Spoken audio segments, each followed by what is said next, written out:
Ça fait 2 jours que vous êtes là, qu'est-ce que vous avez eu le temps de faire? On a goûté le cava, qui est censé être une coutume locale. Moi, je le vois plus comme une sorte d'énorme arnaque, en fait. Moi, je le voyais plus comme un bizutage. C'est-à-dire vraiment, viens, voilà les nouveaux, on va leur faire bouffer de la terre. C'est-à-dire que c'est quand même la vengeance un peu des Polynésiens et, sur l'homme blanc. C'est-à-dire qu'on nous fait quand même boire de la boue avec un petit peu d'imodium et c'est censé avoir des vertus. Alors moi ça va parce que je suis un homme blanc, mais alors pour Frédéric c'était un peu compliqué. Moi je suis dit blanc, donc attendez, vous me prenez pas pour un con, je vais pas boire de la boue. Depuis ce matin que vous assurez les différents passages antennes, le ciel s'est assombri. Oui, hasard ou coïncidence? Ah, je crois pas. Je ne suis pas croyant, mais si jamais je l'étais, je nous verrais vraiment comme peut-être la moitié du quatuor des cavaliers de l'Apocalypse. Moi je sais pas faire de cheval personnellement, donc. Mais l'Apocalypse, oui. Tu vois. Alors il y a peste, pestilence, guerre, famine. Moi je me famine. Moi je me bien famine. Pestilence, c'est pas mal ça. Pestilence, c'est pas mal. Je sais pas trop ce que ça veut dire, mais ça me paraît. Pestilence. En parlant de fléau, on va parler de Kev Adams. Non, pardon. On va parler de nos politiques locaux que pas beaucoup. Mais tu y vas fort.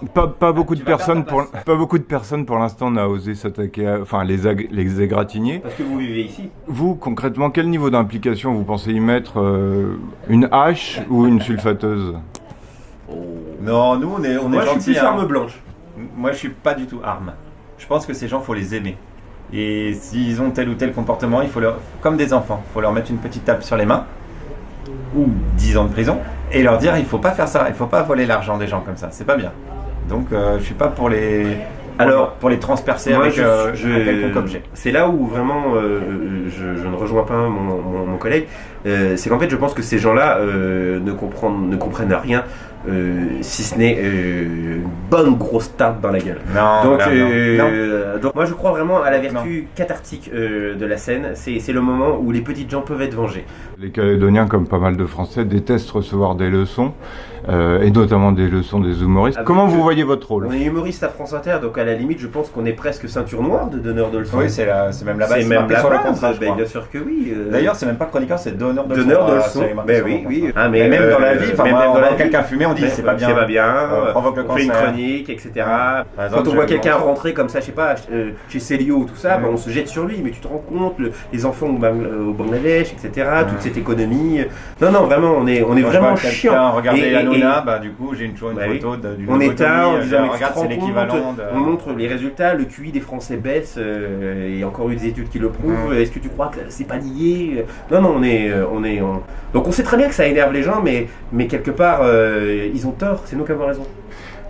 Dernière chose, est-ce que vous pensez repartir vivant de Nouvelle-Calédonie? Je dirais que c'est pas notre ambition. On n'a pas l'ambition de rester vivant le plus longtemps possible.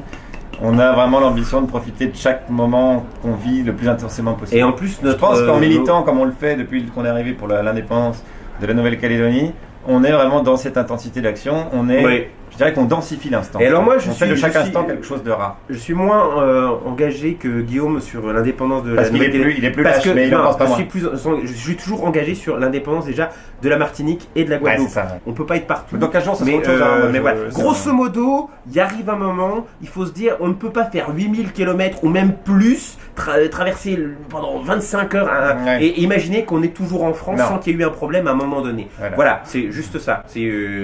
Ça a merdé quelque part. On va essayer de réparer. On fait tous comme s'il n'y avait aucun souci, mais c'est quand même pas logique de passer par le Japon, la Russie, tout ça pour venir dans un département et dire encore en France. Non. On a été chez des gens et que maintenant ces gens-là ils sont. On n'avait pas vocation logiquement ici à avoir des Bretons. C'est pas le dire, c'était pas. Donc on a 15 jours pour se démerder pour arranger le coup. Je sais pas si on va essayer. Mais 15 jours c'est plus de temps. Nous on est dans la tentative. Et après on va s'attaquer au conflit israélo-palestinien. C'est la deuxième chose. Écoutez, merci et bon courage à vous alors. Merci beaucoup.